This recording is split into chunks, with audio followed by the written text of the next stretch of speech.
King Vikram ruled with logic, precision, a sharp mind, and a just hand. His most trusted advisor and closest confidant was his childhood friend, Rafi, a man who had a unique mantra. In the face of any setback, a bridge collapsing, Rafi saw the stone as a stronger one. When war threatened, he saw a chance for an alliance.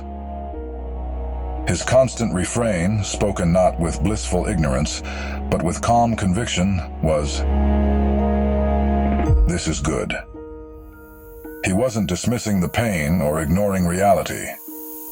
He was practicing mental discipline, training his mind to find the hidden opportunity within the obvious disaster.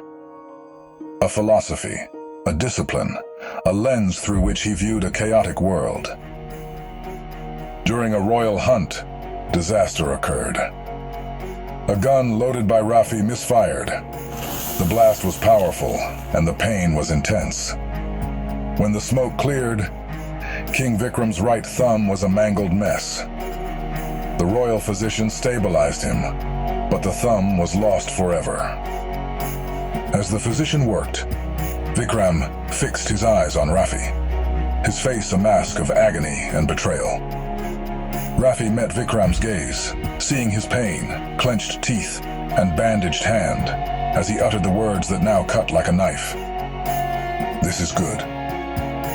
Enraged by what he saw as profound disrespect, Vikram roared, "Your philosophy is a poison, and your optimism is a prison. And now it will be yours. For your blindness, you will rot in a cage."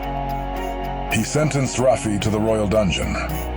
Rafi was led away, not with defiance, but with a look of deep pity for his friend, who could only see the first, most obvious arrow. Weeks later, while hunting alone in a forbidden part of the jungle, Vikram was captured by a tribe known for their brutal practices. They tied him to a stake and piled wood at his feet. He knew his end was near, but as the chieftain approached with a torch, he seized Vikram's hand, pointing to the space where his thumb once was. He shouted to his tribesmen, and they stepped back in superstitious terror. To harm someone who was unwhole was to invite a curse. He issued a sharp command, and Vikram was untied and set free. Humbled and shaken to his core, Vikram did not return to his palace. Instead, he headed straight for the dungeons. There he found Rafi, not broken, but in a state of peaceful meditation.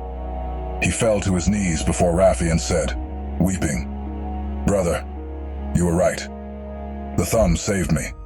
My anger was the true poison. Can you forgive this foolish king?" Rafi helped him up with a gentle smile.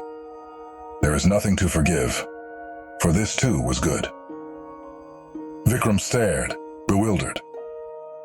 "How can my injustice be good?" "If I had not been here in this cell," Rafi explained softly, "I would have been by your side during that hunt.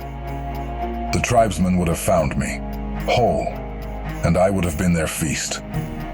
And I wouldn't be here to greet you today. My presence in this cell was the cost of my life. Our story isn't a single thread, but a tapestry." The king stood silently, finally grasping Rafi's optimism. "This is good." It wasn't a prediction of a positive outcome or a naive hope for a better tomorrow. Instead, it was a deep recognition that the entire map of cause and effect is never fully visible from a single moment in time.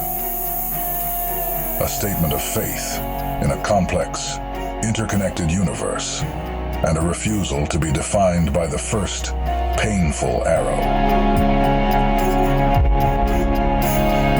Moral of the story. This story isn't about luck. It's about a profound mental model of perception. The two arrows of suffering. The first arrow represents life's inevitable pain, the lost thumb, the failed project, the rejection. The second arrow is the pain we cause with our reactions, the story of catastrophe, the blame, and endless rumination. Rafi's genius was dodging the second arrow. His mantra, "This is good," served as a mental tool for non-catastrophizing, a conscious act of reframing thoughts. This approach is rooted in both ancient philosophy and modern neuroscience. Stoicism. We manage our judgments, not external events. Rafi controlled his narrative. Neuroscience. Cognitive reframing activates the prefrontal cortex, calming the amygdala's panic response. It acts as a literal circuit breaker for anxiety. So it's not about passive acceptance. It's about active trust. Rafi took control of his narrative. Yes, you can't control the first arrow. Your power isn't in controlling events. But the second arrow is always your choice. How you respond. Now, master your story and shape your destiny.